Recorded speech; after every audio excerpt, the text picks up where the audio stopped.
Screen ঘোলা live streaming resolution যাচ্ছে তাই, রং ফ্যাকাশে, প্লেয়ারদের ছবি স্পষ্ট নয়, মাঠে ফোকাস নেই, পিকচার কোয়ালিটি খুবই নিম্নমানের। ব্যাটসম্যান শট খেলার পর বল কোথায় গেল ক্যামেরা সেটাই ধরতে পারছে না। টিভি কিংবা কম্পিউটারের স্ক্রিনের সামনে খেলা দেখতে বসে বাংলাদেশি ক্রীড়াপ্রেমীদের বহুল প্রচলিত অভিযোগ এগুলো। ফলে ডিপিএল, এনসিএল সহ ঘরোয়া ক্রিকেটের অনেক এক্সাইটিং ম্যাচের আনন্দ দর্শকেরা ঠিকঠাক মন ভরে উপভোগ করতে পারেন না।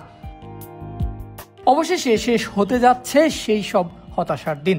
দেশের ক্রিকেট ফুটবল সম্প্রচারের জন্য যুক্ত হচ্ছে কয়েক কোটি টাকার একাধিক আল্ট্রা এইচডি ক্যামেরা।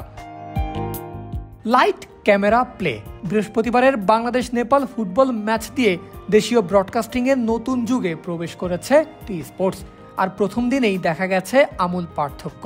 জামাল ভুঁইয়ার প্রতিটি পাস কিংবা হামজা চৌধুরীর বাইসাইকেল কিকে গোল সবই চকচকে, ঝকঝকে এবং নিখুঁত স্পষ্টতায় ফুটে উঠেছে। দর্শকেরা আর হতাশ হবেন না, মাঠের উত্তেজনা সরাসরি পৌঁছে যাবে ঘরেই।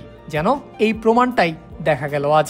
যেন বিদেশি কোনো চ্যানেলে বিদেশের উন্নত কোনো প্রযুক্তির ব্রডকাস্টিং দেখছে বাংলাদেশের দর্শকেরা। হামজা জামালদের মতো ঠিক এমনটাই দেখা যাবে লিটন, শান্ত, তাসকিনদের ব্যাটে বলের লড়াইতেও। এখন যে কোনো ব্র্যান্ডের পুরাতন এসি বদলে নতুন ওয়ালটন এসিতে উপভোগ করুন 25% ছাড়। আর এই ঝকঝকে চকচকে লাইভ স্ট্রিমিং এর জন্য টি স্পোর্টস ব্যবহার করেছে বিখ্যাত ক্যামেরা নির্মাতা প্রতিষ্ঠান ক্যাননের ইউএইচডি ডিজি সুপার 90, যা মূলত একটা বক্স লেন্স। 90x পর্যন্ত জুম করতে সক্ষম এই লেন্স, অর্থাৎ স্টেডিয়ামের প্রতিটি কোণা, প্রতিটি মুহূর্ত স্বচ্ছভাবে ক্যাপচার করাও এখন সম্ভব। 4K রেজুলেশনে এখন থেকে টেলিভিশনের স্ক্রিন দেখেই করা যাবে মিরপুরের কালো পিচের আরও চুলচেরা বিশ্লেষণ।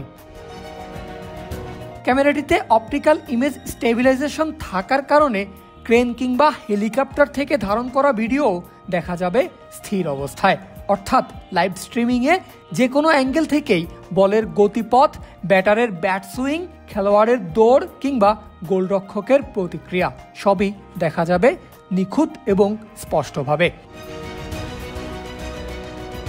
দর্শকদের সর্বোচ্চ নিখুঁত স্ট্রিমিং অভিজ্ঞতা উপহার দিতে প্রতিটি ক্যামেরার জন্য খরচ হচ্ছে 1.5 থেকে 2 কোটিরও বেশি বাংলাদেশি টাকা।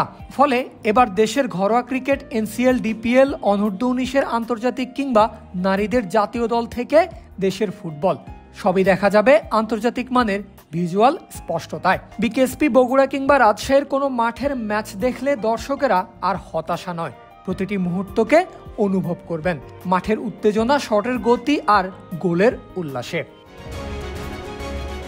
পারভেজ আল হাসান, ক্রিক ফ্রেন্জি।